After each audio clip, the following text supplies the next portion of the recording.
El segon que es fa aquí a l'Ateneu. Després, com sabeu, n'hi ha molt més en altres entitats de Barcelona. Es un placer esta noche tener con nosotros Manuel Carreras. Es doctor en psicología por la Universidad de La Laguna y director del Basque Center on Cognition, Brain and Language. Y ha investigado en el Reino Unido, en Estados Unidos, en Suecia y en Australia, entre otros países y otros méritos.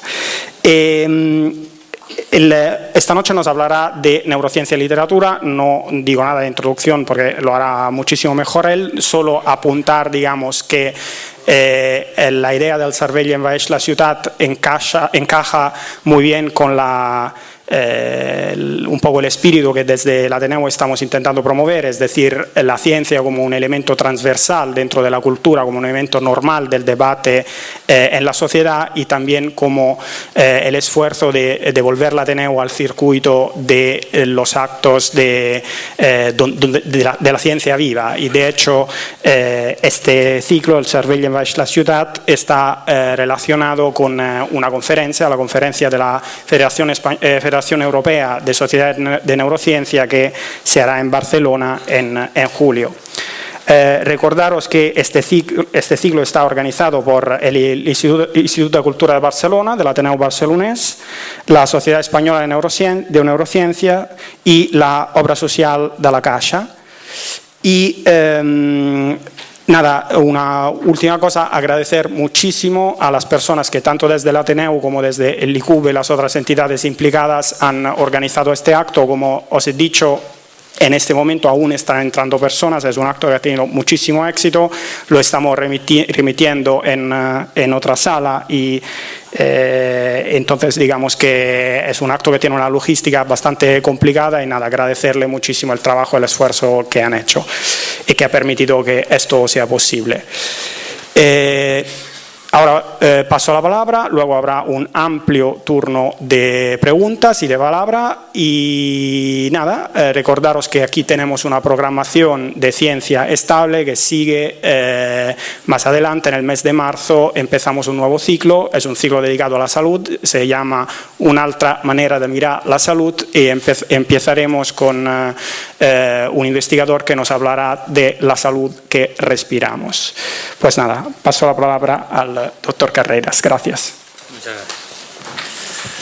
Hola, buenas noches. En primer lugar, quiero agradecer a los organizadores de esta serie de conferencias por haberme invitado a compartir con ustedes pues, un poco lo que estamos haciendo allá en nuestro centro. Creo que es, por otra parte, obligación de los científicos divulgar la ciencia, puesto que, en fin, la ciencia está pagada con impuestos de todos nosotros y creo que hay un retorno inevitable a la sociedad. Hay un retorno inevitable porque bueno, la gente debe enterarse qué es lo que estamos haciendo con los impuestos, pero la ciencia es además progreso y creo que es bueno que la gente conozca ese progreso en sus distintas facetas.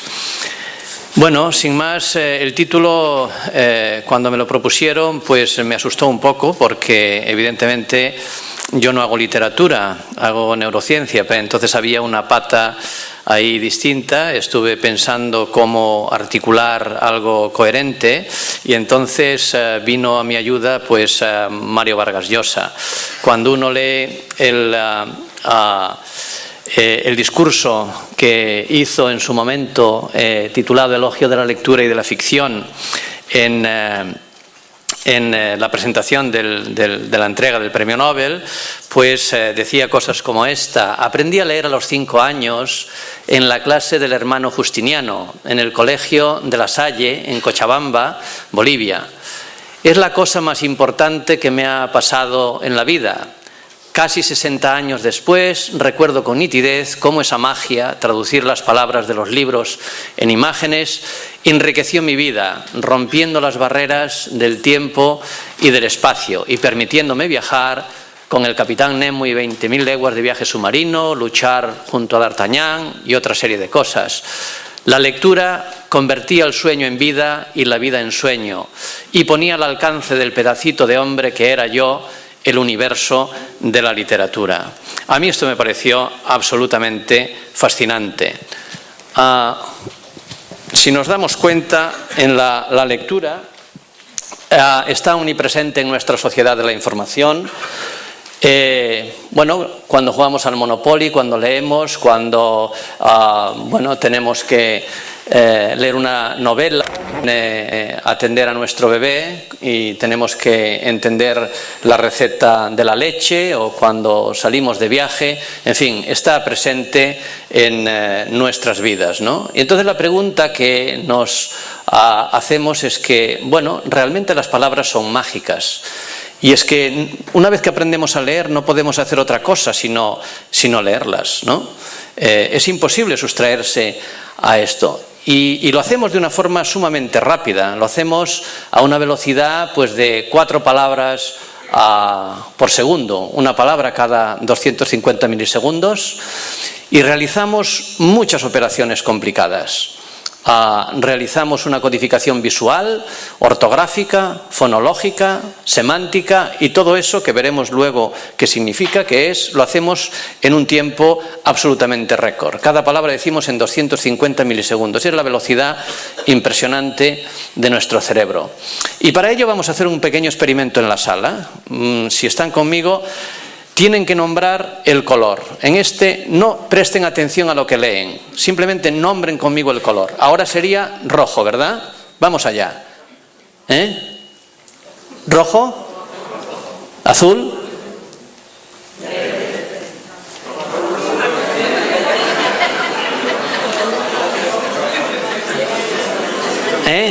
No pueden sustraerse a leer. Es algo absolutamente automático, Y esto ocurre, es lo que se llama el efecto Stroop.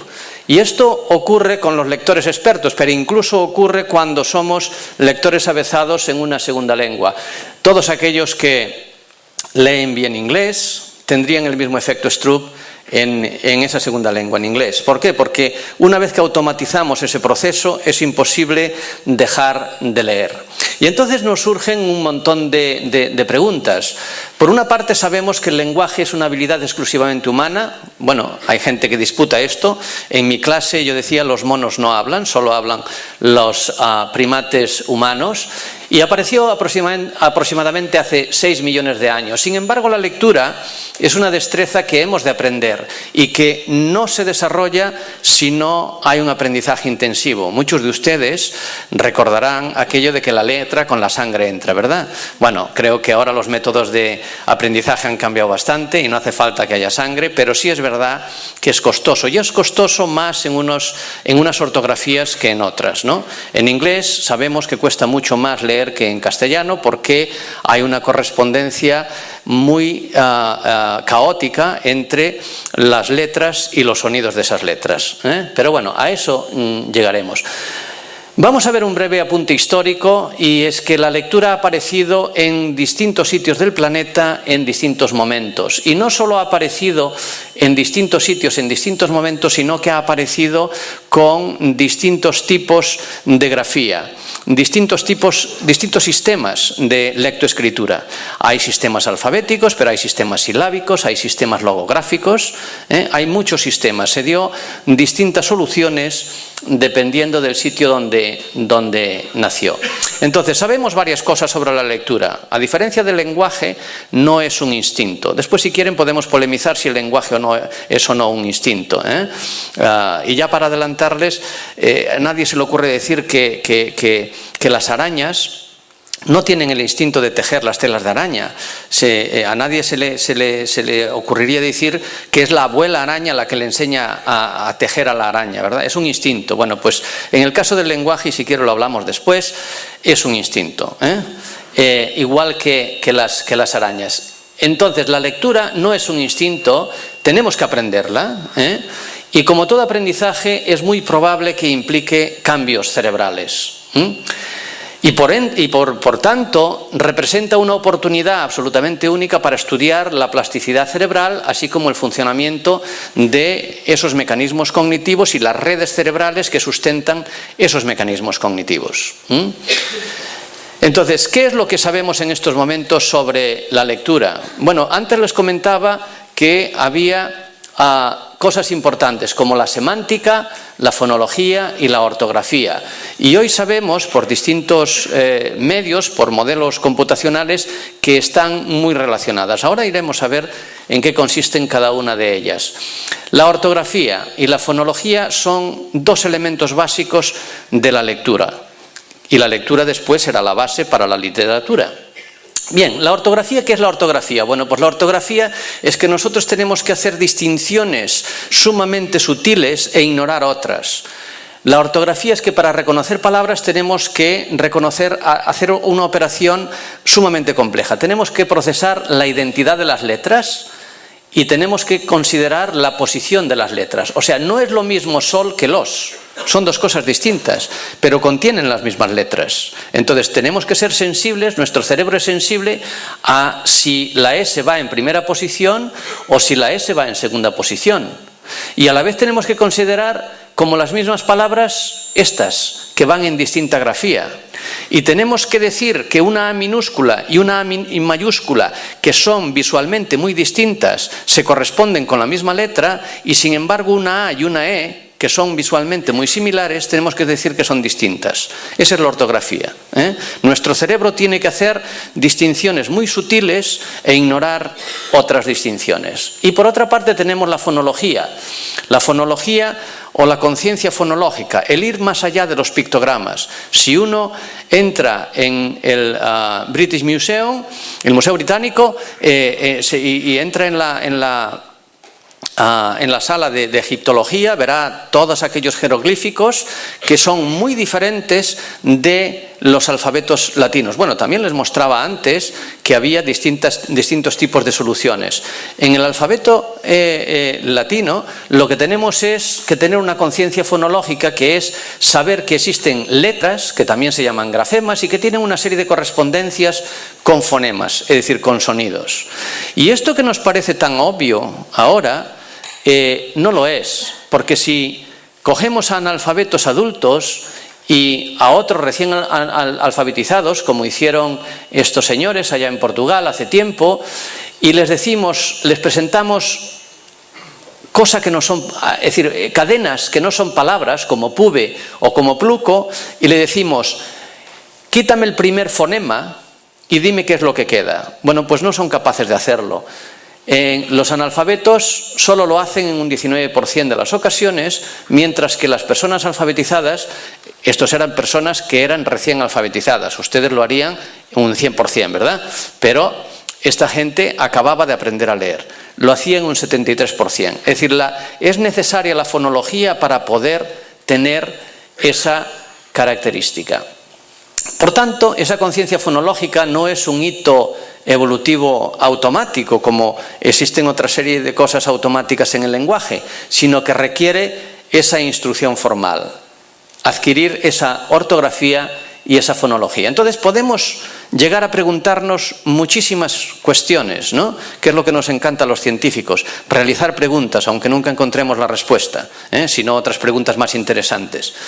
Entonces podemos preguntarnos cuáles son las consecuencias cerebrales de la lectura, si es un aprendizaje intensivo que hacemos, como otra gente pues puede aprender a tocar el piano o en fin, o a jugar como Messi, ¿verdad?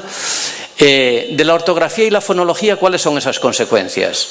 ¿Provoca cambios cerebrales la lectura? ¿Qué pasa en el cerebro de las personas que tienen dificultades con la lectura? ¿Qué pasa en el cerebro de las personas disléxicas?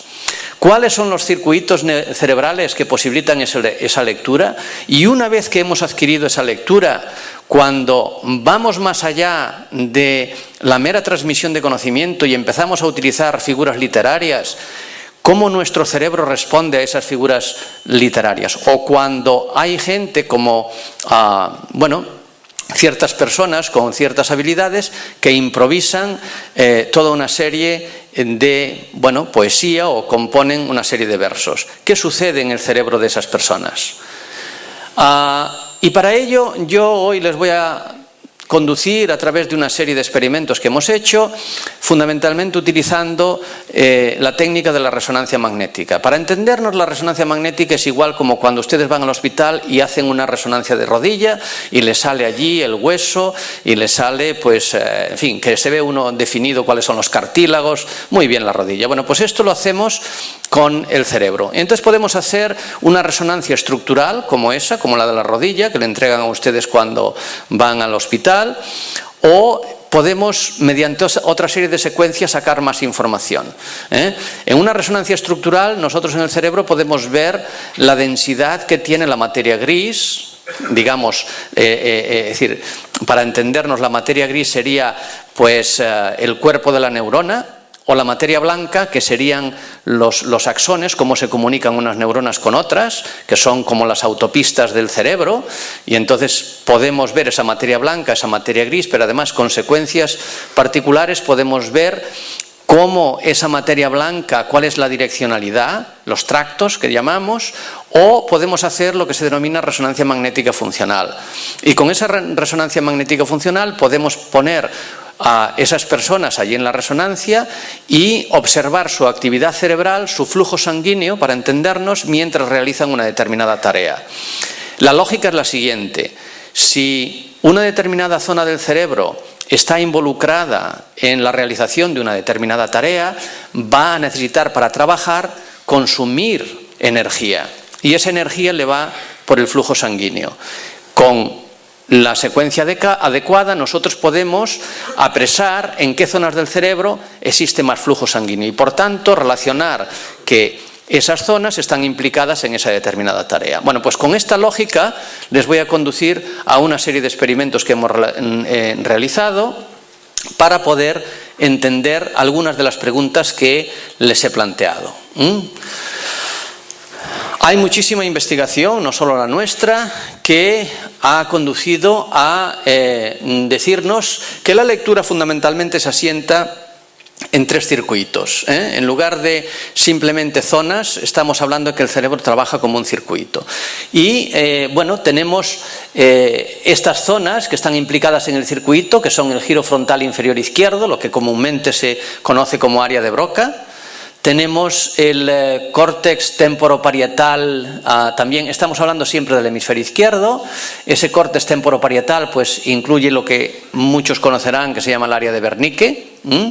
Y tenemos el córtex inferotemporal izquierdo, que es una zona que últimamente se ha visto que es muy importante para la lectura. Bien, pues esto es el circuito que ha sido aislado a través de muchísimos experimentos, muchísimas investigaciones en diversos laboratorios del mundo. Y curiosamente, esos circuitos se activan con lenguas con soluciones tan dispares como el castellano o el inglés, que son alfabéticas, o el chino, que es logográfica, con algunas diferencias mínimas. Básicamente es el circuito de la lectura. Bien, y eso sabemos que el flujo de información, hay distintos flujos de información, es decir, esto es el mismo circuito básicamente que les acabo de comentar, y hay varios flujos de información entre esas distintas zonas. Y además también sabemos que cuando se comparan niños controles con niños disléxicos, nos encontramos con que el circuito que antes les había comentado se activa en el caso de un desarrollo con una trayectoria normal, pero niños que no tienen esa trayectoria normal, niños que tienen problemas con la lectura, pues básicamente lo que muestran es una hipoactivación de esas dos áreas, del temporo inferior y del temporal parietal izquierdo. Entonces, con todo ese conocimiento previo, lo que nosotros nos preguntamos es ¿qué sucede en el cerebro de una persona adulta cuando aprende a leer? ¿Existen cambios transitorios, cambios funcionales, pero existen también cambios en los tractos, en las avenidas que existen de materia blanca entre las distintas zonas, y existen cambios tanto en en materia blanca como en materia gris, en esa densidad de materia blanca y materia gris? Bueno, pues para hacer eso nos fuimos a Colombia y seleccionamos a 22 personas analfabetas y 20 que habían sido alfabetizadas recientemente. Aquí no era posible encontrar analfabetos y eso es una gran virtud, ¿verdad? Y el criterio de inclusión era que no hubieran tenido escolarización formal, no por nada, sino por falta de oportunidades, no porque porque tuvieran algún tipo de enfermedad neurológica o fuera alguna otra las causas por las cuales no iban a la escuela, simplemente no tener oportunidad. Y por ello cogimos a miembros de la guerrilla colombiana que se insertaban en la sociedad, habían dejado las armas y entonces entraban en unos sistemas de alfabetización, en unos programas de alfabetización. Entonces, antes de entrar en la guerrilla, en los programas de alfabetización, nos los llevábamos a la resonancia. Decíamos, después de la resonancia ya pueden ir a los programas de alfabetización. Les comprobamos la incapacidad para leer no más de 5 palabras. A veces, bueno, pues uno logográficamente es capaz de leer Coca-Cola. Es como los niños antes de aprender a leer, que, bueno, pues tienen asociado un determinado símbolo como el McDonald's, con el McDonald's o la Coca-Cola, y entonces no es que sean capaces de leer palabras, sino que son capaces de asociar ese determinado sonido con esa determinada etiqueta. Bueno, pues para ello no debían de poder leer más de 5 palabras, ser personas que se moviesen normalmente en el entorno, es decir, que sean capaces de realizar actividades cotidianas, que fuesen diestras. Eso es importante porque, bueno, hoy sabemos que las personas diestras en un 95% amplio tienen lateralizado el lenguaje en el hemisferio izquierdo, mientras que las personas ambidiestras o zurdas, pues no ese es el caso. Entonces queríamos tener la mínima variabilidad posible y tener un perfil neuropsicológico normal. Y entonces, una vez que los metimos en la resonancia, nos encontramos con una sorpresa muy agradable. Y la sorpresa fue que, si ustedes recuerdan, aquí había una zona que es el inferior temporal occipital, que aquí no sale nada, el área de Broca no sale nada, pero aquí en esta zona, que es esa zona temporal parietal, de forma bilateral, sale una diferencia importante cuando comparamos las personas que habían aprendido a leer con las personas que no sabían leer. Nos encontramos con una mayor densidad de materia gris en ese circuito, en esas zonas que pertenecen al circuito de la lectura. Y además nos encontramos también con diferencias aquí, o sea, esto es el cerebro visto de lado, ¿verdad? Y esto es el cerebro cortado en rodajas de esta forma, de arriba abajo. Entonces aquí estamos viendo, estos son los ventrículos, y aquí lo que estamos viendo es el cuerpo calloso, que es un haz de fibras muy denso que, une los dos hemisferios. Y esta es la parte de atrás que se llama splenium, y esa parte de atrás también nos salía una mayor densidad de materia blanca en el caso de cuando comparábamos las personas que habían aprendido a leer en comparación con las que no sabían leer. Por tanto, la respuesta a aquella pregunta es: ¿la lectura provoca cambios cerebrales? La respuesta es sí, provoca cambios estructurales, provoca cambios en la estructura cerebral. Y entonces esto es lo que les comentaba, las áreas identificadas caen todas dentro de la red de lectura. Entonces la siguiente pregunta que nos hacíamos es, dado que hemos aislado una serie de áreas en el circuito de la lectura, ¿cómo están conectadas esas áreas entre sí? Y para hacer esa pregunta, pues utilizamos lo que se llama la tractografía, que es otro tipo de técnica de análisis.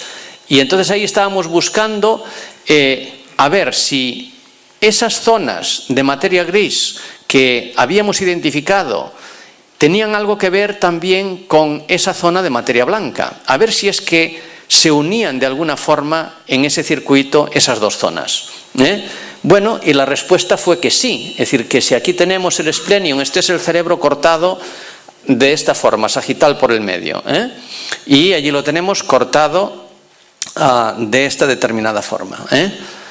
Y entonces lo que observamos, estos son los giros angulares izquierdo y derecho, y esto es el esplenium. Y vemos que el tracto de materia blanca une esas dos regiones a través de la materia blanca, del esplenium. Eso lo hicimos en varios cerebros y obtenemos en todos los cerebros que existen esos tractos entre el giro angular del hemisferio izquierdo y del hemisferio derecho que pasa a través del esplenium. O sea, tenemos evidencia de ese circuito de la lectura. Pero además, la lectura provoca otra serie de cambios. Queremos saber también si existe una conectividad funcional entre esas distintas áreas. Para lo cual, lo que hicimos fueron varias cosas. Una es si se conectaban los dos hemisferios, si había una mayor conexión entre los dos hemisferios cuando se aprende a leer, y otra, cogiendo nada más esas zonas del hemisferio izquierdo, cuál es la relación entre ellas, cómo se comunican, cómo hablan. Una le manda información a la otra o simplemente la otra lo que dice es, no, yo mando más y te voy a suprimir esa activación que tú me envías. Entonces, lo que hicimos fue, pues mediante también análisis complejos de actividad funcional, observamos que existe sí una conectividad entre el giro angular derecho y el giro angular izquierdo. No existe entre los dos occipitales, pero sí existe entre los dos, entre las dos zonas que sabemos están implicadas sobre todo en una de las actividades que es la semántica, que eso lo sabemos por otra serie de investigaciones. Y entonces, sabiendo que la lectura incrementa la conectividad funcional entre esos dos hemisferios, nos planteamos qué sucede dentro del hemisferio izquierdo entre esas zonas temporoparietales que habíamos observado que habían cambiado en densidad cuando comparábamos a las personas que sabían leer y las que no sabían leer. Y aquí surgió algo muy interesante. No me voy a meter en demasiada profundidad, simplemente decirles que el córtex occipital, es decir, la parte más de atrás, está conectado con el giro supramarginal y con el giro temporal medio. Pero hay una cosa muy interesante aquí, que es que el giro angular no recibe activación directamente del occipital, sino que lo que hace es suprimir la activación que viene del occipital. Y esto tiene consecuencias muy importantes para las teorías neurológicas que le daban un rol muy distinto a esa zona del cerebro. Para terminar con esta historia, bueno, esto les comento lo que les acabo de comentar. El hecho de que el hecho de que incremente esa conectividad, la lectura entre las áreas visuales y el giro supramarginal y el giro temporal medial es consistente con el hecho de que la lectura incremente las demandas en la recuperación de los sonidos del habla. Tenemos que ensamblar esos sonidos y tiene que haber una correspondencia fonológica. Lo que les comentaba antes sobre la correspondencia entre las letras y los sonidos. Creemos que esa red es lo que está haciendo cuando el córtex occipital envía información al giro supramarginal. Y sin embargo, lo que creemos que está ocurriendo con el giro angular es algo muy diferente. El hecho de que provoque ese efecto de modulador sobre el córtex occipital es, entre otras cosas, consistente con el hecho que también les comentaba antes, que tenemos que disociar, tenemos que ser capaces de discriminar entre palabras que son visualmente muy similares y fonológicamente incluso muy similares, como bata y pata. Pero nosotros somos capaces de distinguir entre bata y pata, que son dos cosas completamente distintas, y nuestro cerebro tiene que utilizar mecanismos muy complejos. Bueno, pues creemos que parte de esa discriminación es facilitada por esa conectividad que antes les comentamos.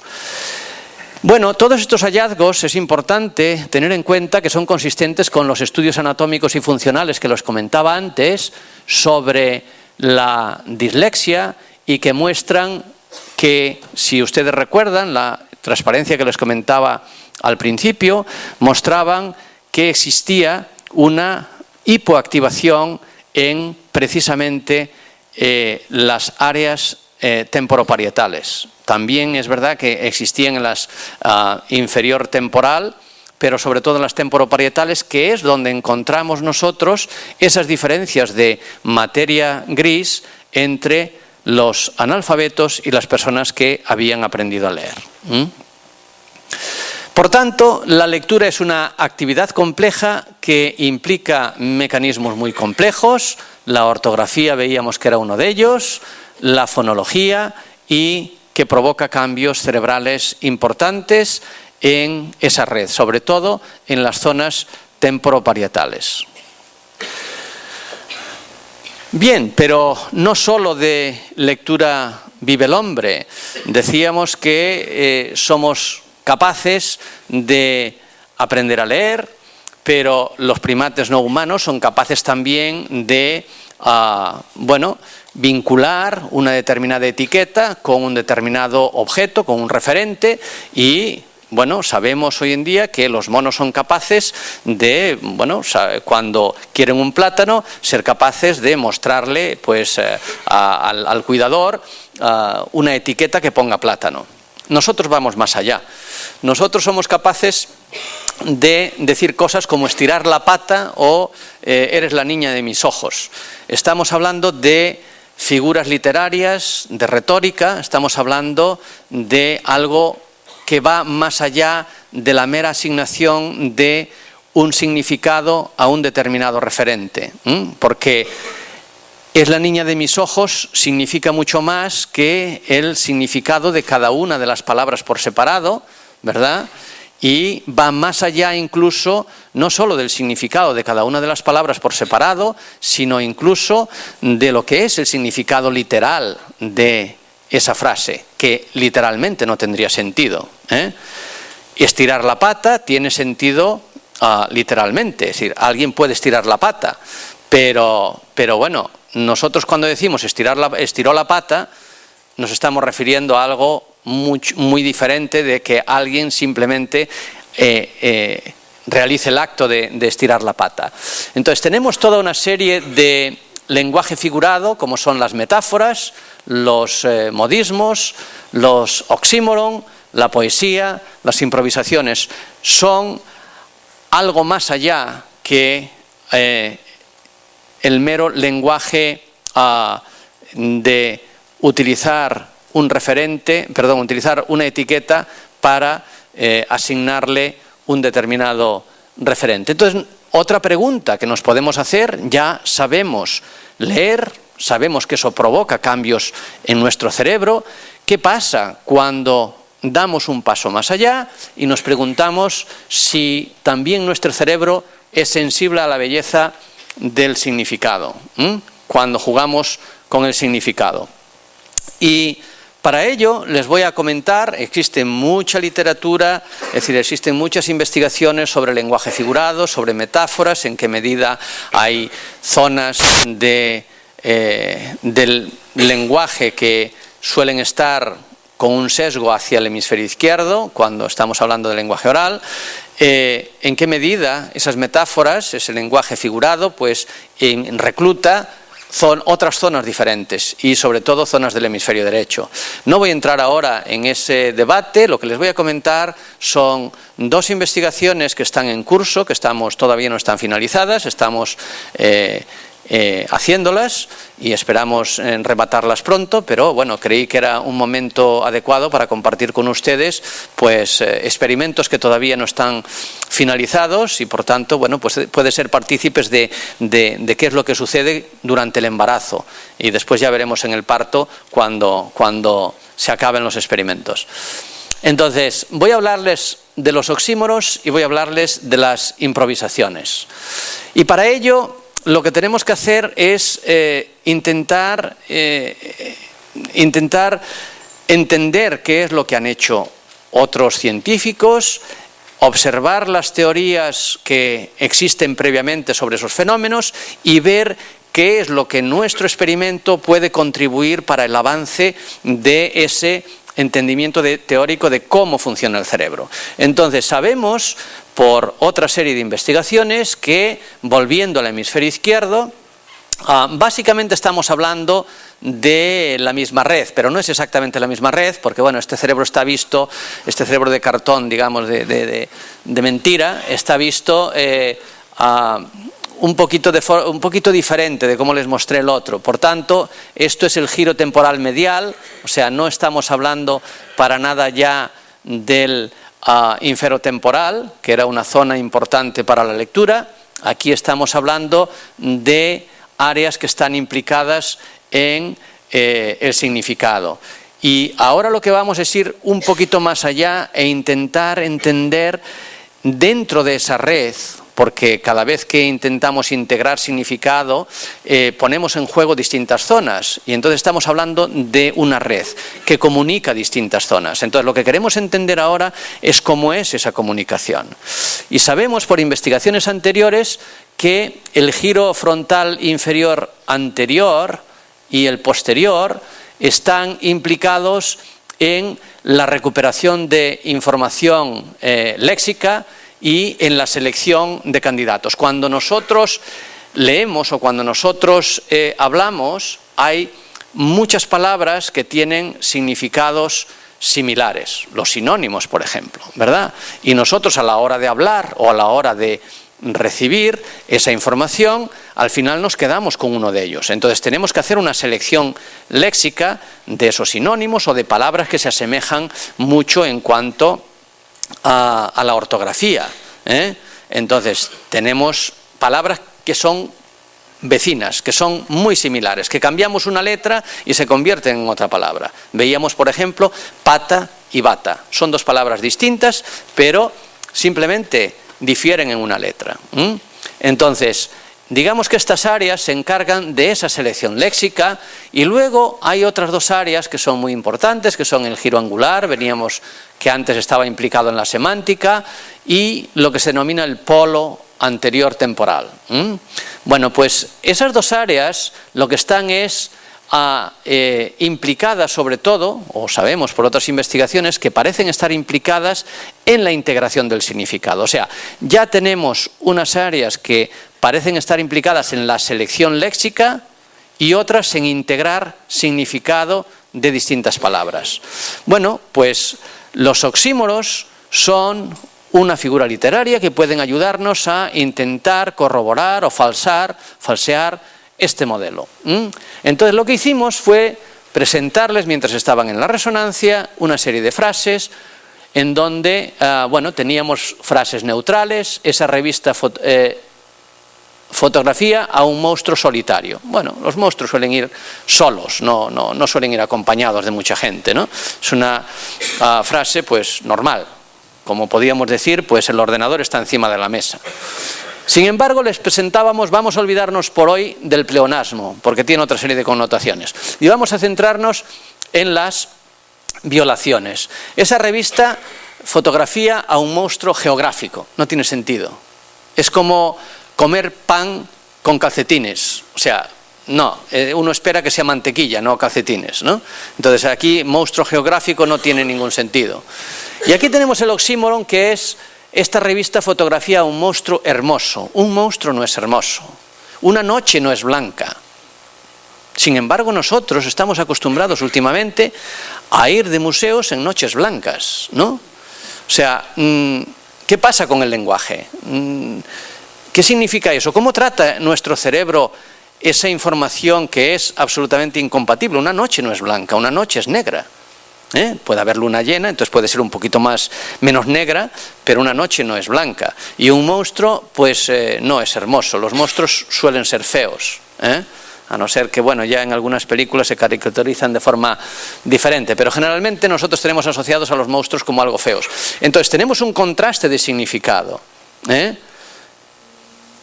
¿Cuál es la diferencia? Bueno, la diferencia es que esto no lo podemos integrar. O sea, un monstruo geográfico no lo podemos integrar. Comer pan con calcetines no somos capaces de integrar esa información. Pero sí somos capaces de integrar una noche blanca. O somos capaces de integrar un monstruo hermoso. Y bueno, entonces nuestro cerebro, ¿cómo lo hace? ¿Responde de forma distinta?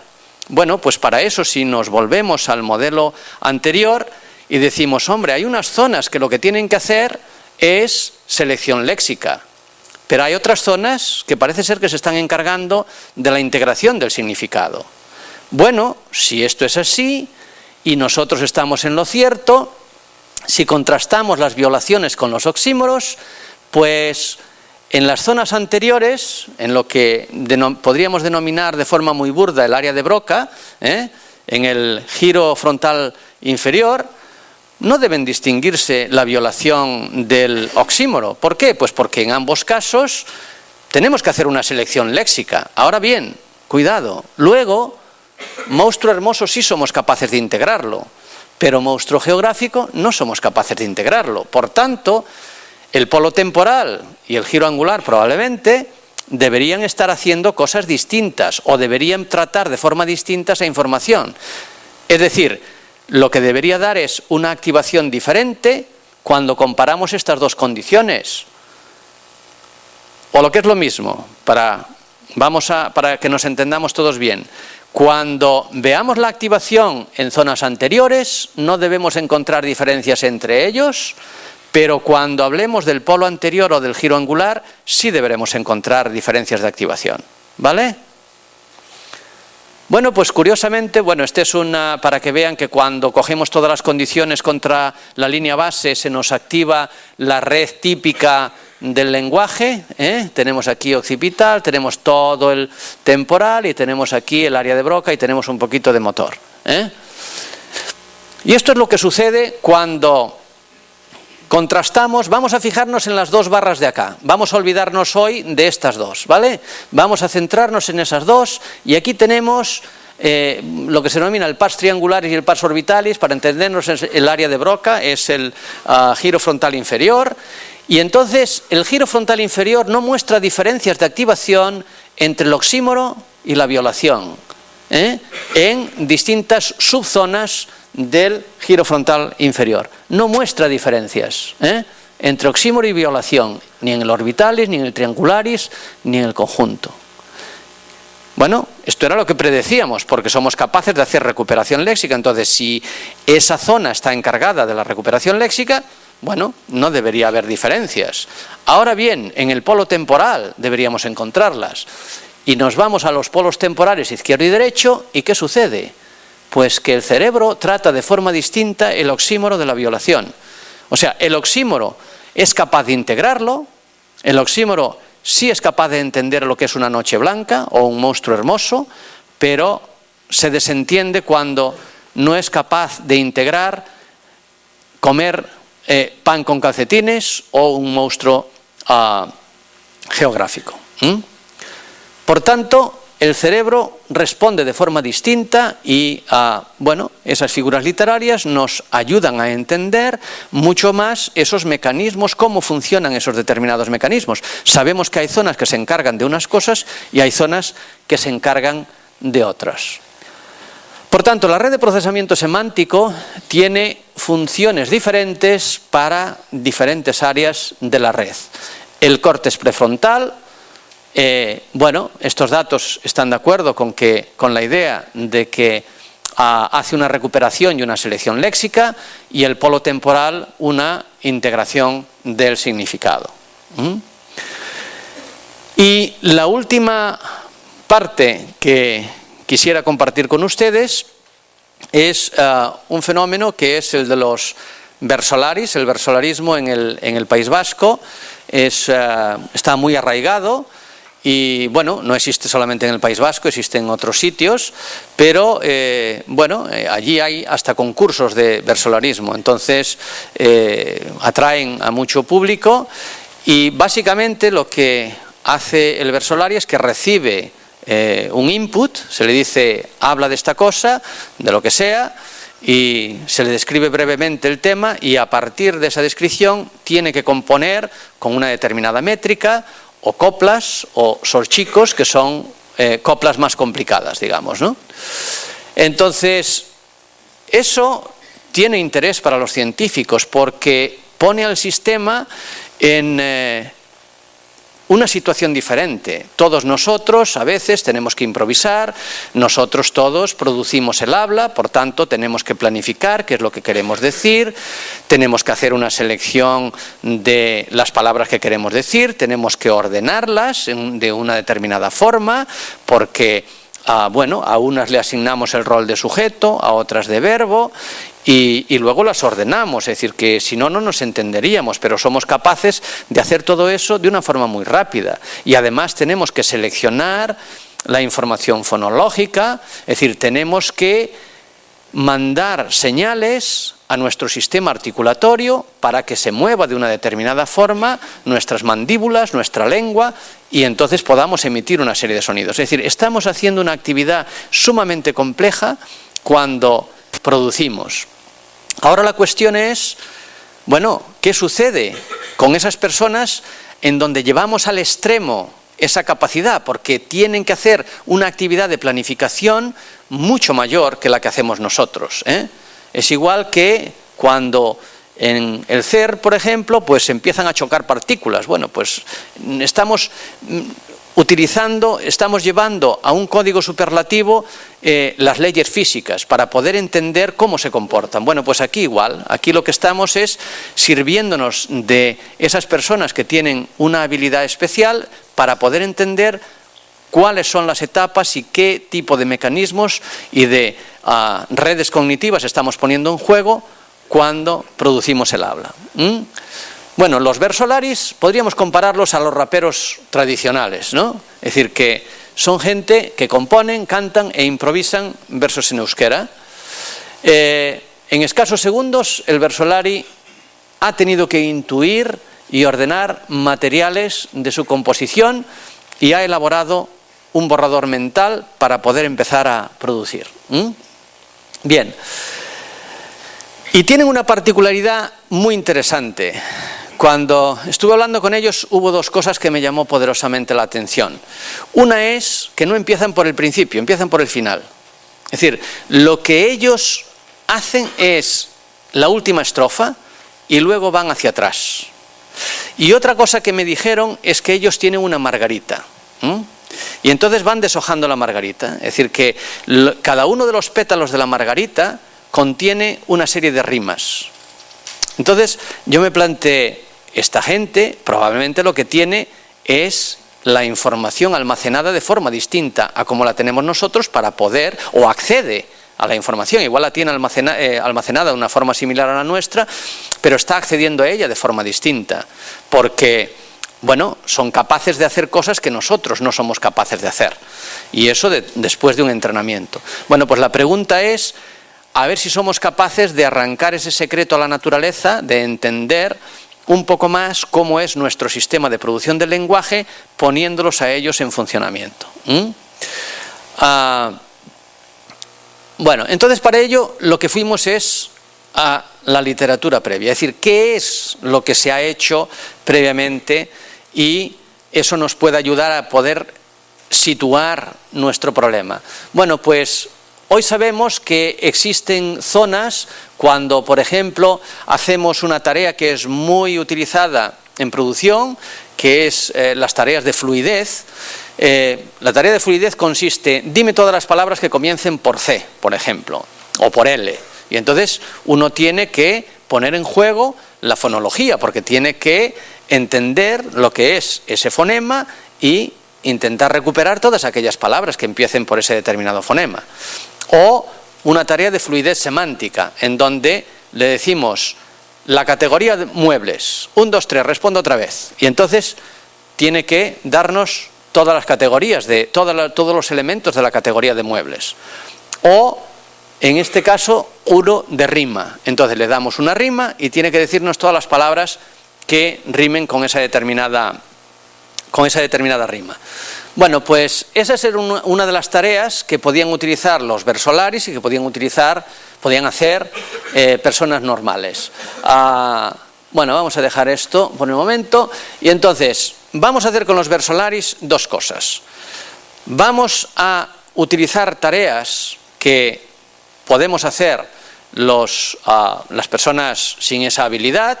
Es decir, si todos nosotros somos capaces de enumerar una serie de palabras que empiecen por C, o enumerar una serie de palabras que sean verduras, o que sean animales, o que sean muebles, o todas las palabras que acaben en on, ¿no? Pero además a ellos les vamos a someter a otra que es de producción de versos, en dos, tienen más tipos, pero en coplas y en sorchicos. Entonces los participantes, lo que les hacíamos era esa tarea de fluidez verbal. Todavía no hemos acabado, o sea, estamos en medio del experimento, todos los versolarios no han pasado todavía por la resonancia, y les hacíamos bloques semánticos, fonológicos y de rima. Había una presentación visual y les recogíamos las respuestas en la resonancia. Entonces, en esta tarea, ellos estaban en la resonancia y aparecía la categoría insectos, y a continuación ellos tenían que, cada vez que aparecía un insecto, decirnos un insecto. Cada vez que aparecía la palabra insecto, decirnos un insecto, ¿vale? Y esto es lo que encontramos en su resonancia. Encontramos que básicamente de la misma forma que aquella diapositiva que les había mostrado, igual que esta diapositiva, en donde tenemos la fluidez verbal fonológica, donde tenemos la semántica y donde tenemos la de rima, en donde hay un poco más de parietal, aquí tenemos un poco más de temporal en el caso de la semántica, y aquí tenemos, premotor y motor en el caso de la fonológica. Bueno, pues esto es lo que encontramos. Son personas normales, fíjense, tenemos la fonológica, activan otra serie de zonas. Esto tiene que ver con los umbrales y es una cosa un poco más, es decir, podemos, dependiendo de si ponemos el umbral más arriba o más abajo, obtener más o menos efectos. Entonces, lo interesante que yo quiero que vean de estas imágenes es que cuando va fonológico contra control, encontramos el solapamiento con zonas en donde, por las personas normales como ustedes y como yo, activaríamos, ¿no? Cuando tenemos la rima tenemos también ahí occipital, y cuando tenemos semántica, tenemos un poquito aquí del giro inferior. En semántica fue donde menos salió, Entonces hay esta zona del parietal inferior en donde salía rima, que también nos salía en la revisión que habíamos hecho de las distintas investigaciones previas. Por tanto, utilizan mecanismos aparentemente similares cuando realizan esas tareas que son tareas poco demandantes, ¿no?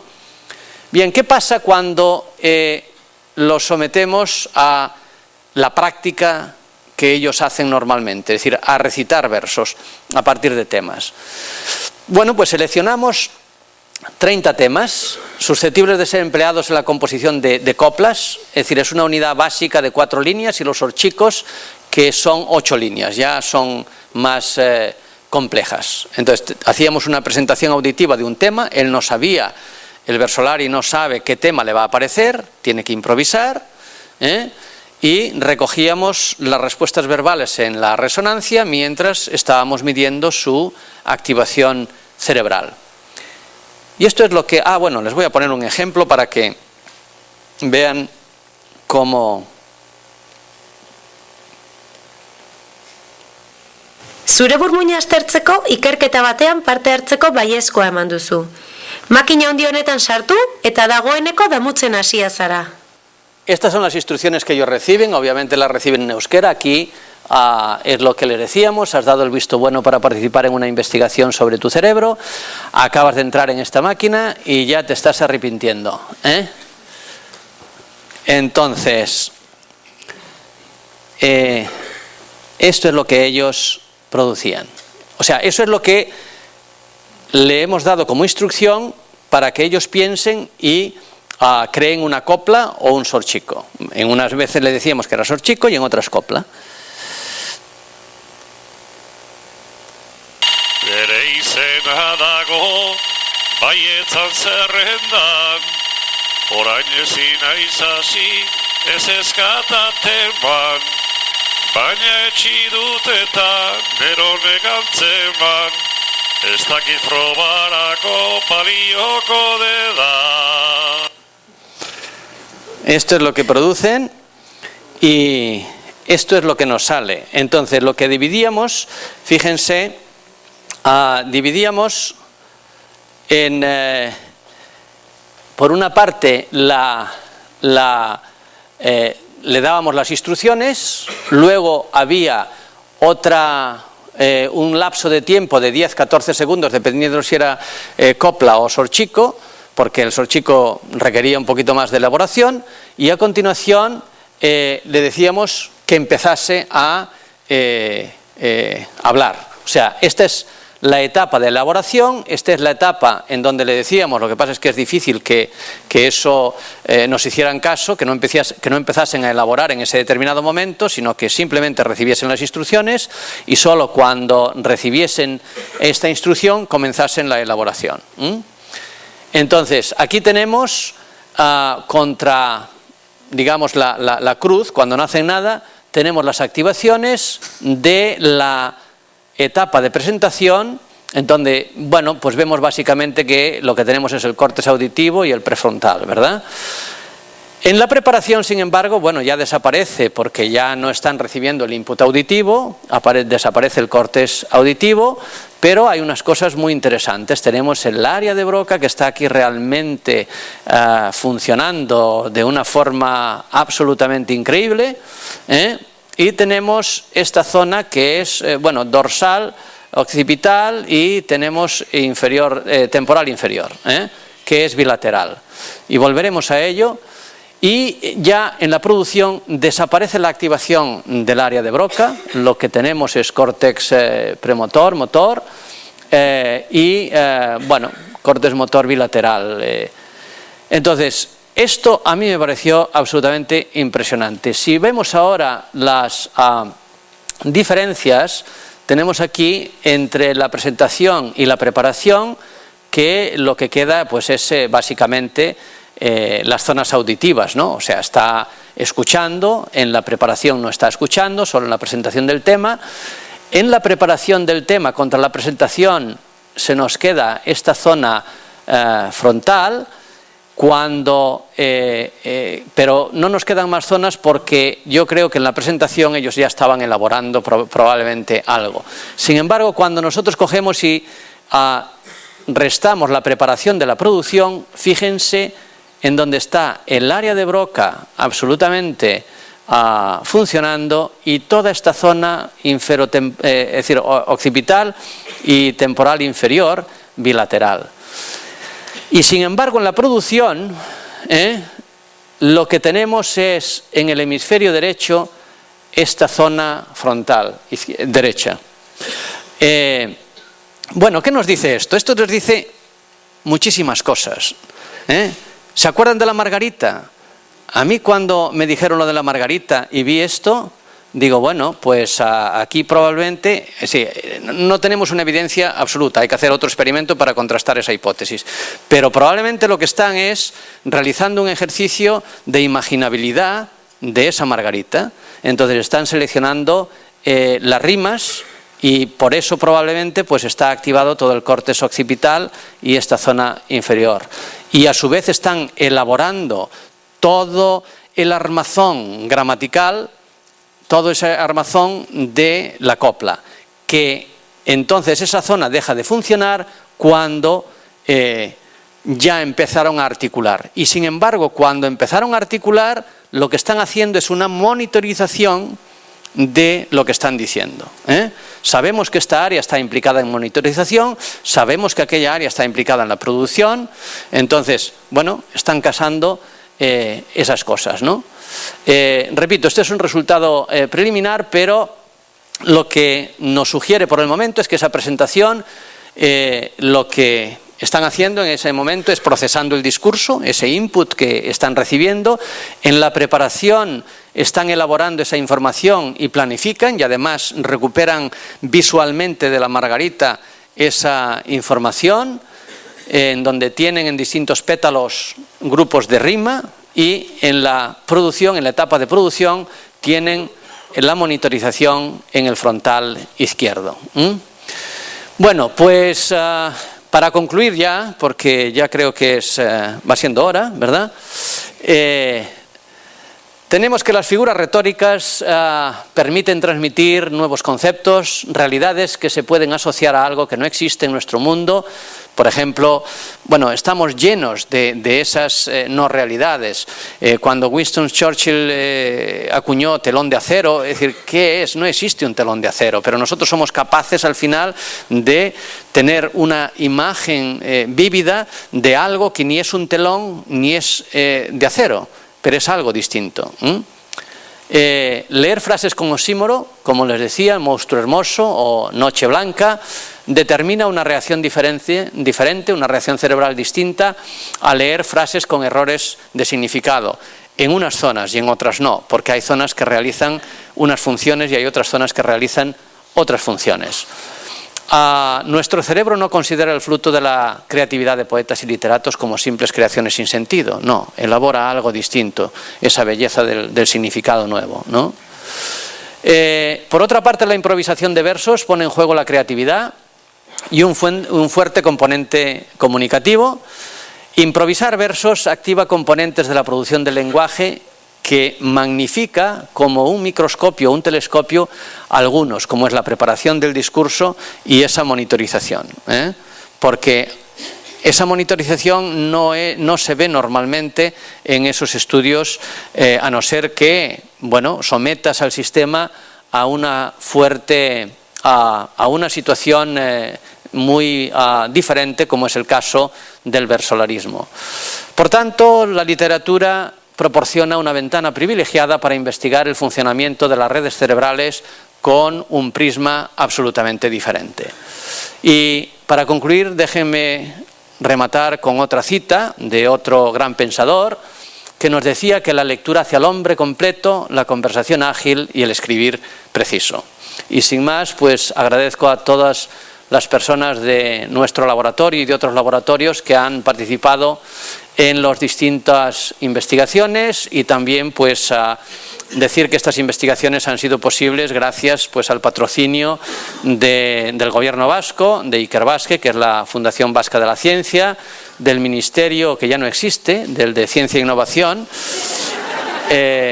a través del programa Consolider y sí, del programa Marco y de la Diputación Foral de Guipúzcoa. Y sin más, pues muchas gracias.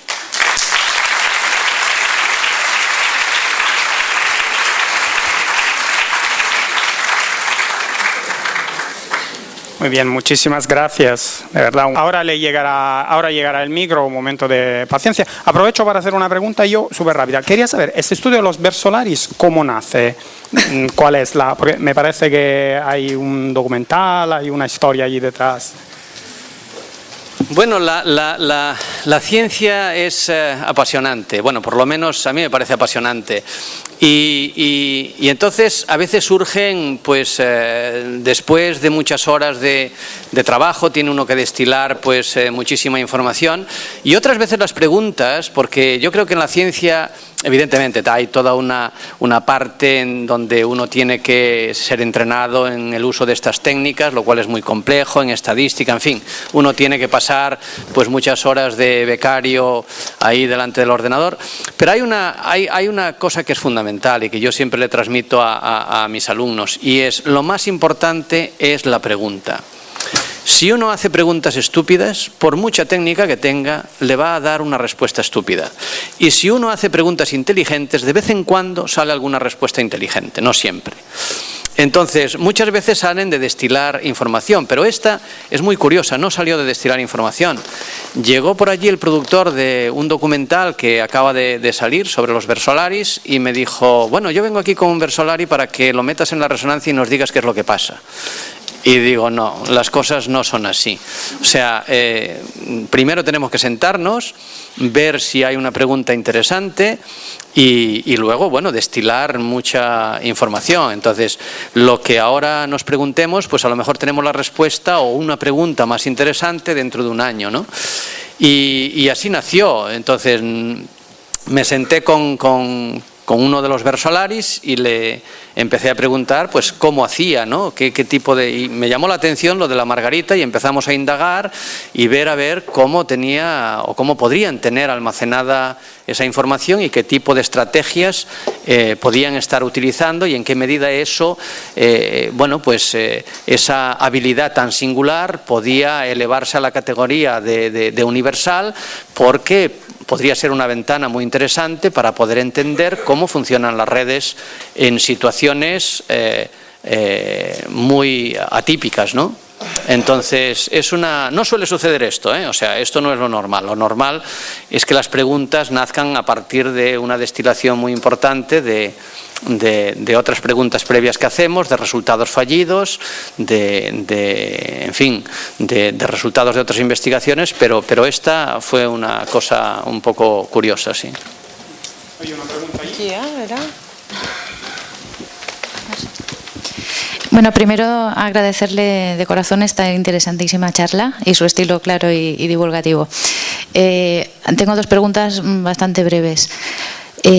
Una es si es cierto, según su punto de vista, o según lo que se sabe, que el mecanismo por el cual aprende idiomas un niño es un mecanismo distinto con el cual lo aprende un adulto. Esta es una pregunta. Y porque he oído muchas veces que sí. Otra pregunta, no sé si se sale un poco, es un poco off topic, no lo sé, usted júzguelo. Tengo un grupo de amigos interesados en el tema y hemos estado hablando precisamente últimamente sobre la sinestesia y lo hemos relacionado con el lenguaje en el sentido de que lo que nos ocurría a uno o a dos que nos parecía que era extrañísimo, ahora resulta que le ocurre a medio mundo, que es relacionar las letras con colores. Y esto ha sido una curiosidad descubierta por nosotros y le pregunto su opinión como científico. Muchas gracias. Bueno, son dos preguntas sumamente interesantes. Lamentablemente no tengo respuesta para ellas. Voy a arañar un poquito lo que puedo decirle, porque la primera, por ejemplo, es la pregunta del millón, y muchos científicos durante muchos años se han hecho esa pregunta y hoy en día no tiene solución. Yo podría darle una respuesta rápida y es sí, son dos mecanismos distintos, pero entonces habría que empezar a cualificarla. Es decir, es verdad que los bebés no aprenden o no aprendemos cuando somos bebés de la misma forma que cuando somos adultos y todos hemos tenido la experiencia de que un chiquito pues aprende de una forma muy fácil los idiomas a los que se les pone y bueno, de adultos nos cuesta un montón aprender una segunda lengua, ¿no? Pero una vez dicho esto hay que empezar a diseccionar muchas cosas.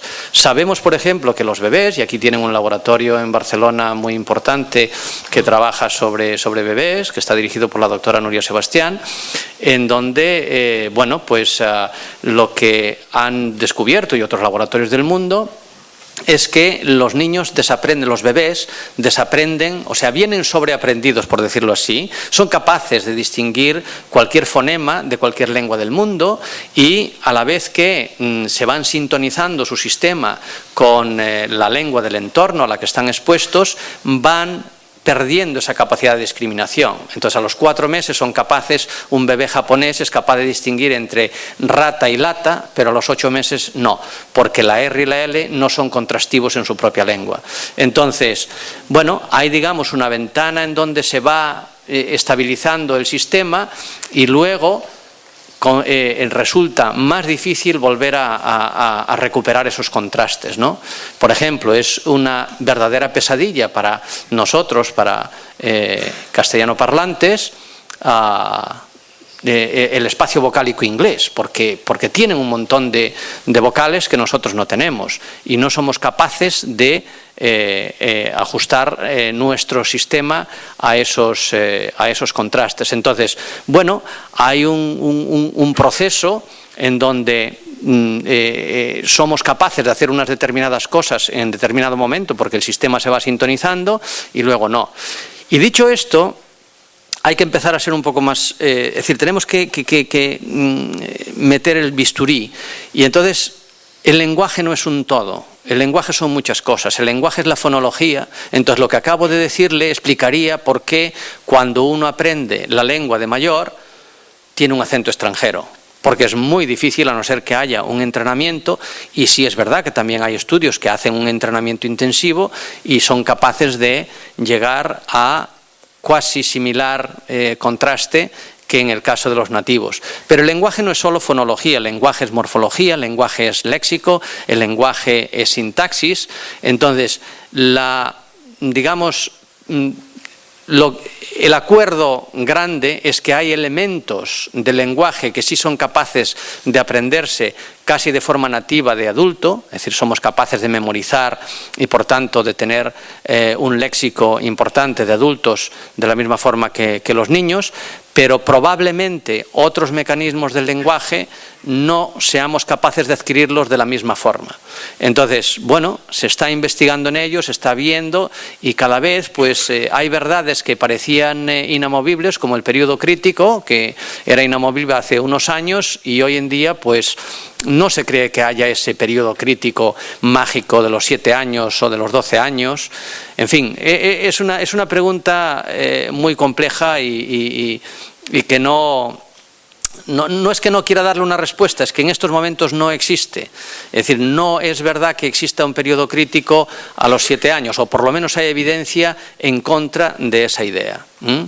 Y con respecto a la otra, es una pregunta sumamente interesante.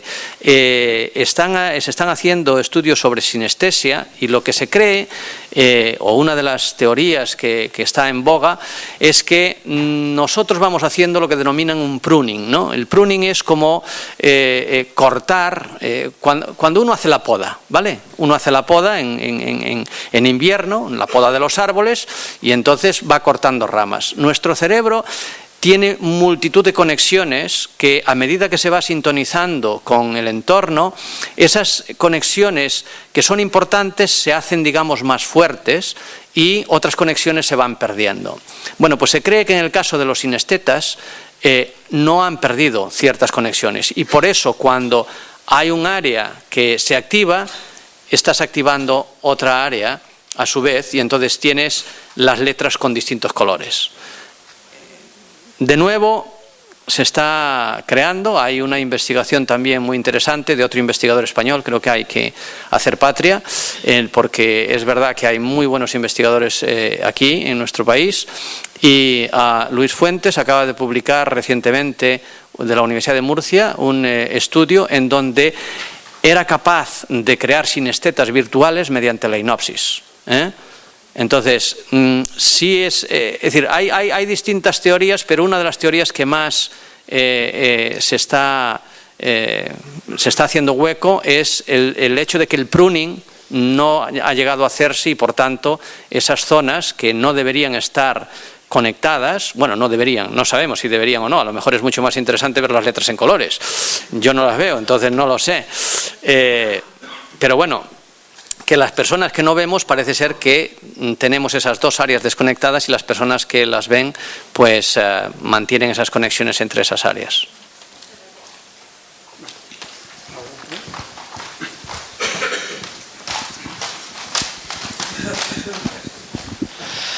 Hola, me preguntaba si el estudio que han hecho sobre el lenguaje se podría extender también a idiomas muy distintos, como lo que mencionaba al principio, que no sé, el chino o el japonés, que no usan alfabetos. Si las zonas cerebrales que se estimulan serían las mismas o es distinto según qué tipo de idioma uno habla. Bueno, si se refiere al estudio de la lectura, se ha hecho y, por ejemplo, está hecho en chino. Entonces, básicamente es la misma red, pero además de la misma red suele haber una activación bastante mayor y consistente en distintos estudios en zonas del giro frontal inferior. Entonces, bueno, básicamente es la misma red, se activa lo que se denomina el giro fusiforme, que es la zona esa occipito-temporal. Se activa lo que podríamos denominar vulgarmente el área de Wernicke, es decir, toda esa zona temporal superior y parietal, y el área de Broca. Cuando se comparan esos estudios, lo que existe es esa activación de esas zonas, pero además existe mayor activación en el área de Broca. Es decir, tienen mayor activación frontal y no se sabe por qué. Se tienen que ser más inteligentes para el chino. Bueno, no sabemos si es inteligencia o qué, a lo mejor son... Bueno, esto no es políticamente correcto. A lo mejor necesitan más esfuerzo, pero no. Vale, hay una atrás y luego una pregunta. Primero de todo, felicitarte porque nos han chivado por las redes sociales que hoy es tu cumpleaños. Y...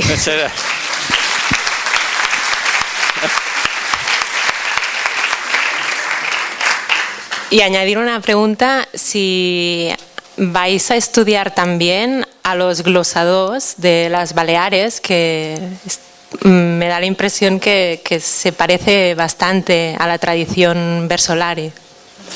Probablemente, no lo sé, es decir, que estamos empezando ahora con los versolaris, es una investigación tediosa y que durará y que nos llevará un montón de tiempo y bueno, pues no lo sé, pero en fin, nosotros estamos interesados, es decir, el objetivo del centro es intentar entender esto que estamos haciendo ahora, es decir, este acto es sumamente complejo, el que yo tenga que planificar toda una serie de operaciones para al final acabar en una cadena de sonidos y ustedes en estos momentos a partir de una cadena de sonidos que ni siquiera tiene pausas donde acaba cada una de las palabras. Por ejemplo, si ustedes estuvieran escuchando sueco, a no ser que haya alguien que entienda sueco, le parecería todo seguido, ¿no?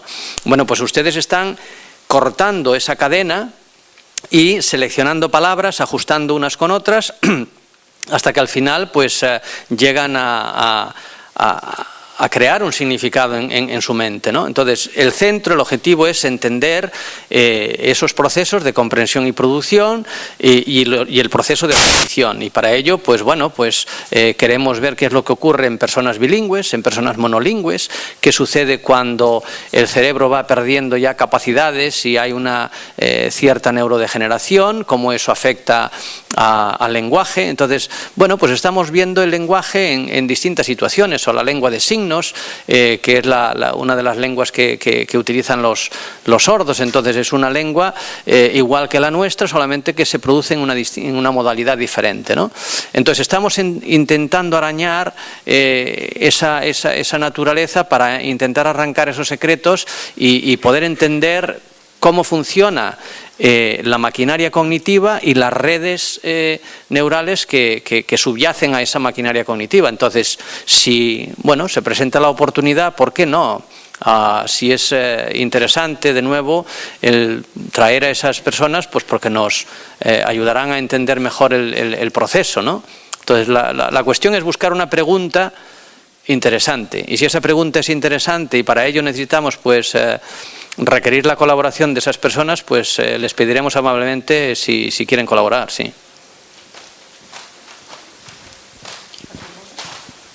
Sobre los analfabetos funcionales, ¿el problema cuál es? Una falta de, o sea, como habías dicho con los disléxicos, un hipo que les falta algo que no trabajan, o por el contrario es una cosa de entrenamiento, de puro entrenamiento que no se han entrenado. A mí me gustaría saberlo también. Va a haber muchos tipos de analfabetos funcionales. Probablemente sea un cajón desastre en donde, pues bueno, pues mis padres, que ya no están en este mundo, eran analfabetos funcionales. Pues ¿por qué no tuvieron la oportunidad de ir a la escuela? O sea, simplemente sabían firmar, leer el encabezado del periódico y nada más, porque no entrenaban, pero... Me refiero a los chavales que han seguido una educación normal, formal, y que se encuentran que con 15 años leen un texto, lo leen perfectamente, pero no han entendido absolutamente nada. Bueno, pero entonces estamos hablando de otra cosa distinta. Estamos hablando de comprensión lectora. Y leer no es lo mismo que comprender. Es decir, que esos chavales tienen las reglas de decodificación grafema-fonema seguramente establecidas sin ningún género de dudas. Es decir, ellos son capaces de leer. Otra cosa es que sean capaces de entender. Es decir, yo les comentaba que estaba la ortografía, está la fonología, está la semántica, ¿no? Entonces, uno puede estar vinculando ortografía con fonología, es decir, saber que esta letra corresponde a este sonido y es capaz de leer, es capaz de asignar esa etiqueta incluso a un referente, pero otra cosa es empezar a entrelazar significados, y eso es otra cosa, que es comprensión lectora. Entonces, esos chicos, si alguien ha recibido instrucción formal, es capaz de decodificar. Pero comprender es una cosa distinta, y en comprender tenemos que poner en juego otra serie de mecanismos. Entonces, son capaces de leer, pero no son capaces de comprender. Son dos tipos distintos. Ahora, la pregunta es, que me hace usted, ¿para comprensión eso es porque tienen un problema o porque no practican, digamos, ¿no? Y ahí, de nuevo, pues es la pregunta del millón. Es decir, que ahí va a haber un cajón desastre. Va a haber chicos que estén, pues bueno, que no practiquen, y habrá otros chicos que tengan problemas. Este proyecto, Coeduca, está precisamente dirigido a entender los procesos de comprensión, los procesos de atención y los procesos de codificación en niños. Entonces, hemos hecho un screening a lo largo de toda España, bueno, de diversas regiones de España, de 4.000 niños, con una batería que incluía decodificación y que incluía comprensión. Estamos analizando precisamente ese proceso. Y lo hemos hecho recogiendo muestras genéticas para ver a ver si realmente existe algún déficit que pueda estar asociado bien con decodificación, con la dislexia, o bien con comprensión, o si son cuestiones sociales. Y para ello, pues tenemos todo un cuestionario de factores socioculturales, incluyendo, pues, a su vez, grupos de inmigrantes, para ver si, bueno, cuando entremos esas variables en la ecuación, pueden explicarnos parte de ese proceso. Entonces, si me invitan a volver aquí dentro de 2 años o 3, igual le puedo responder a la pregunta. Me pregunta que la lectura, en principio, cuando uno lee mucho, incrementa su vocabulario, incrementa la capacidad de interpretación y de adquirir significados nuevos, de figuras retóricas, ¿no? Y entonces me preguntaba si a la vez el procesamiento cerebral, al tener más vocabulario y necesitar más discriminar entre más elementos, se lentece ese proceso de lectura, o bien se incrementa por esa actividad. O sea, ¿qué puede más? ¿La actividad o haber aumentado? Me están haciendo preguntas muy difíciles, ¿eh? No, es por aquello de que, bueno, la lectura no está de moda, y a lo sí. mejor es que los chavales han descubierto. No vamos a decir aquí que la lectura empeora esto, no puede ser.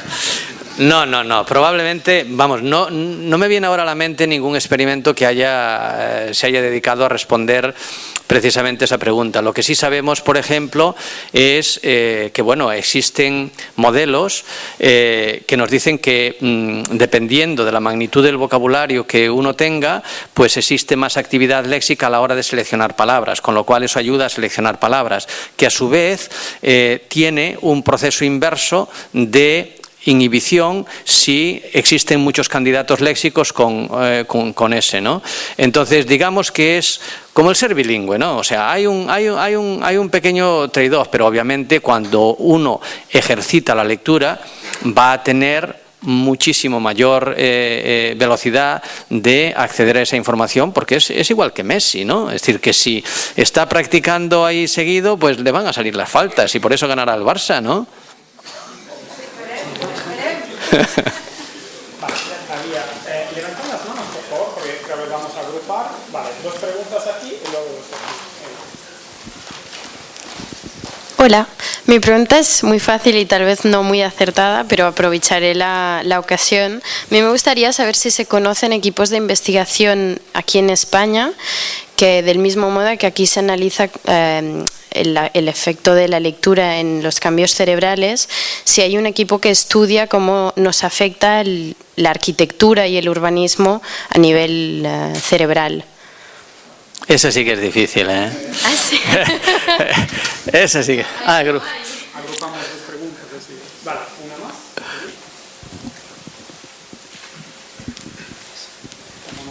Sí, bueno, En primer lugar, mis felicitaciones no solamente por el tema de su cumpleaños, sino también por la charla tan interesante que nos ha dado ahora en esta serie de charlas de neurociencia. Entonces, yo tengo dos cosas. Mi primera pregunta sería, yo soy titulado en técnico en imagen para el diagnóstico y entonces la parte de resonancia magnética funcional me ha interesado bastante. Entonces quería preguntar si usted tiene conocimiento sobre qué campos de la investigación abarca la neurobiología. Y en segundo lugar, bueno, esta es una pequeña petición. Actualmente tengo un blog de información, sanidad, tecnologías y ciencias llamado Medagues y entonces era para pedirle permiso si puedo realizar un pequeño artículo de opinión respecto a esta charla que usted ha dado. Muchas gracias. Bueno, vamos a empezar por la difícil. Bueno, muchas gracias a todos por la felicitación del cumpleaños. La difícil, me estoy acordando que sí, existe un grupo en Madrid, en la Complutense, que trabaja sobre lo que se denomina psicología ecológica, ¿es? No se llama ambiental, psicología ambiental. Entonces, tocan temas de, bueno, en qué medida el entorno afecta al bienestar, al sentirse bien. También han hecho cosas sobre cognición espacial. Entonces sí, no recuerdo ahora el nombre de la persona, pero bueno, si entras en Google en la Universidad Complutense de Madrid y pones psicología ambiental, pues seguro que te sale la persona, ¿no? Pero no, que yo sepa, está ese grupo, no sé si hay alguien más trabajando. No, está en psicología. Yo no conozco de arquitectura, conozco de psicología. Probablemente a lo mejor en arquitectura haya, pero no, ese grupo es de psicología. Si entras en la Universidad Complutense de Madrid y dentro de la Facultad de Psicología pones psicología ambiental, seguro que te sale el nombre de este hombre que, si me acuerdo te lo diré. Obviamente puede usted hacer en su blog un resumen de la charla y lo que necesite. Y no sé qué más preguntaba de la resonancia, de campos de investigación. Bueno, la resonancia es una herramienta, como lo es el tiempo de reacción, como lo son el electroencefalograma o el magnetoencefalograma. Entonces uno con un martillo pues puede desde clavar un clavo hasta, en fin, tirar una pared. Entonces con la resonancia es lo mismo. La resonancia la resonancia permite, pues como les decía, hacer imágenes estructurales, con lo cual mediante técnicas estadísticas se pueden comparar dos imágenes estructurales de dos grupos y ver si hay distinto volumen o distinta densidad de materia blanca o de materia gris.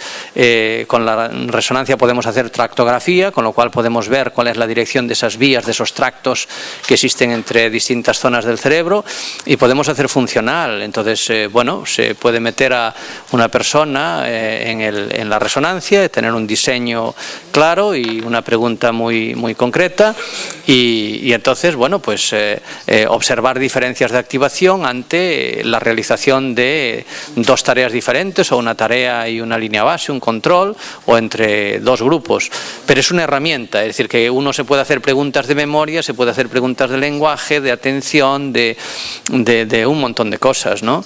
La cuestión es buscar una buena pregunta, porque son métodos muy complejos, y si uno mete a un grupo de personas en la resonancia y no sabe cuál es la pregunta, lo que va es a dedicar un montón de tiempo a no recibir ninguna respuesta. Entonces tiene que tener muy claro cuál es la pregunta. Las últimas tres preguntas que estaban allí. Una, dos. Y aquí hay un señor ahí también. Gracias. En primer lugar, enhorabuena.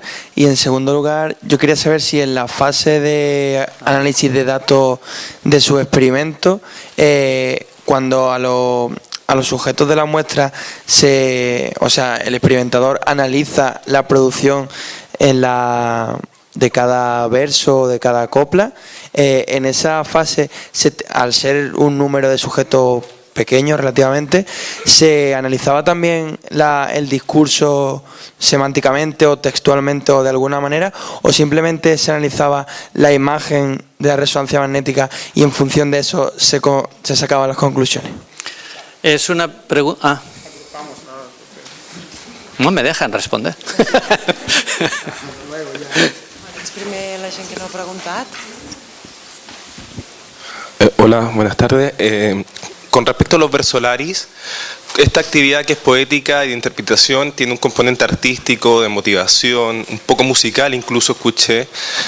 ¿Han visto si en el núcleo accumbens y el área encargada de la motivación y la dopamina hay un incremento de la actividad en el momento de la producción? Este señor lleva un rato ahí, vamos a dejarle también. Bueno, los dos, total, un poquito más, es igual. Ya puestos. No, yo quería preguntarles si hay algún límite, retomando el tema de los bebés, si hay algún límite en el aprendizaje en un bebé de idiomas distintos. ¿Hay algún límite? ¿Un bebé puede aprender a la vez desde la cuna si se le habla en distintos idiomas? ¿Hay un límite en cantidad de idiomas? Estamos en un país bilingüe, además dentro de Europa, que es fácil que eso ocurra. Bueno, está ocurriendo en mi familia, concretamente. Y no sé si hay algún límite o alguna peculiaridad a tener en cuenta. A ver, ¿Algún peligro? No sé.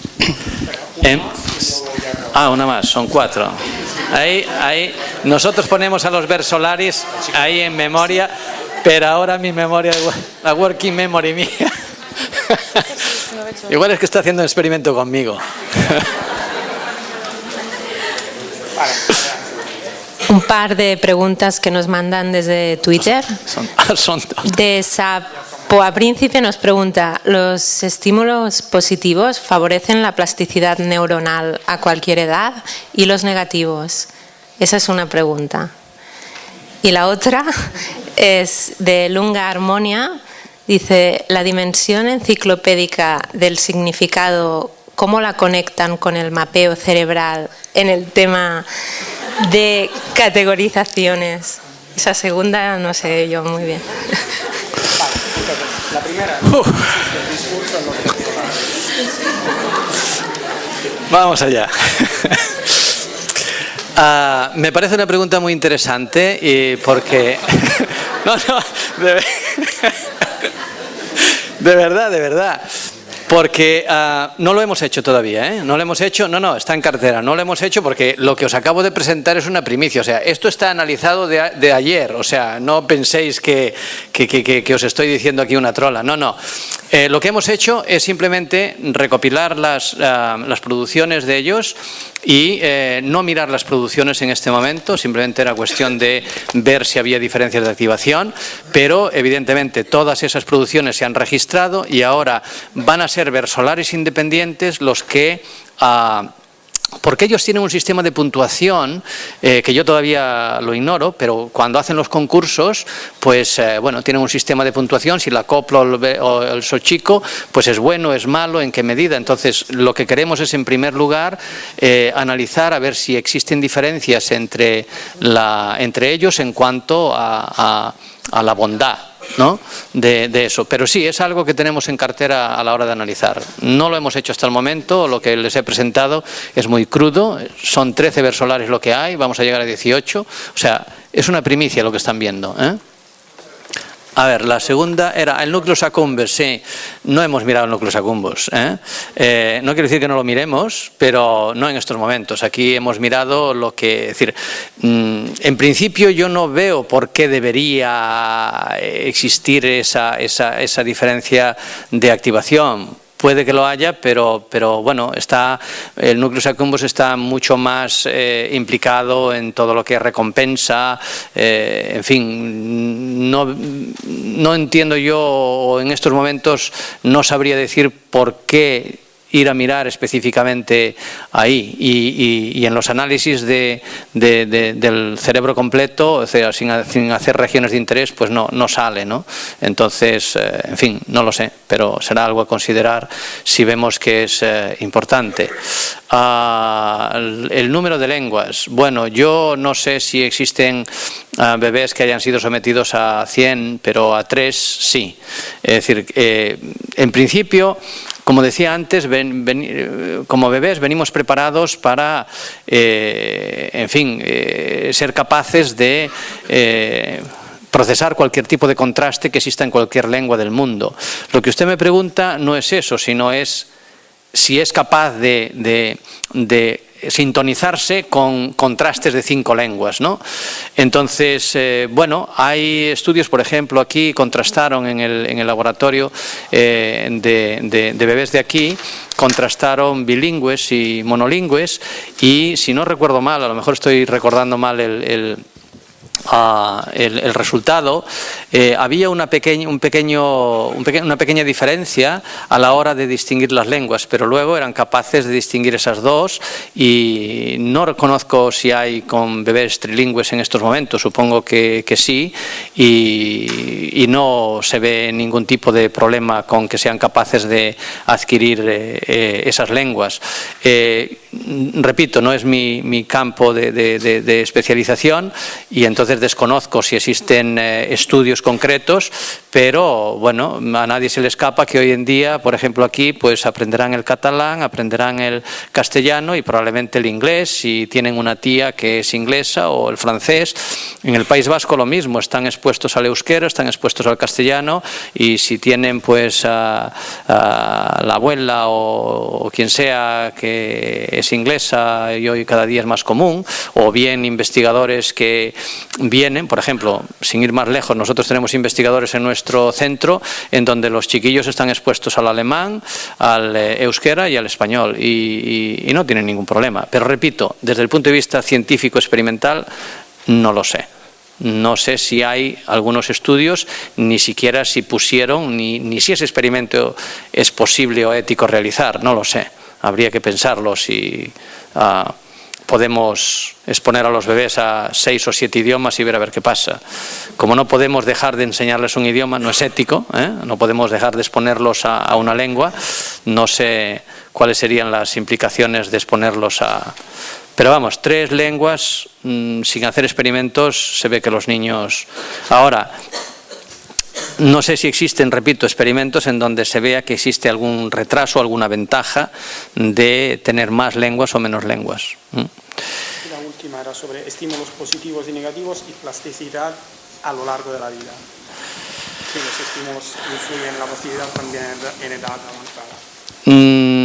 Honestamente no lo sé. Lo que entiendo es que, en fin, cualquier estímulo positivo nos alegrará la vida, y cualquier estímulo negativo, pues, en fin, nos hará un poco más infelices, y eso, pues, qué duda cabe que tendrá repercusiones. Sí, hay estudios en donde se ha intentado ver diferencias entre el procesamiento de palabras positivas, de palabras negativas, con respecto a las neutras. Se encuentran diferencias en tiempo de reacción, se encuentran diferencias en activación, se encuentran diferencias en cuanto a las ondas cerebrales, pero no sé si es exactamente eso que plantea, porque creo que es más profundo. Creo que si uno recibe continuamente estímulos de un cariz o de otro cariz, eso es distinto a si recibe momentáneamente un experimento palabras positivas o negativas que no le afectan a él personalmente, ¿no?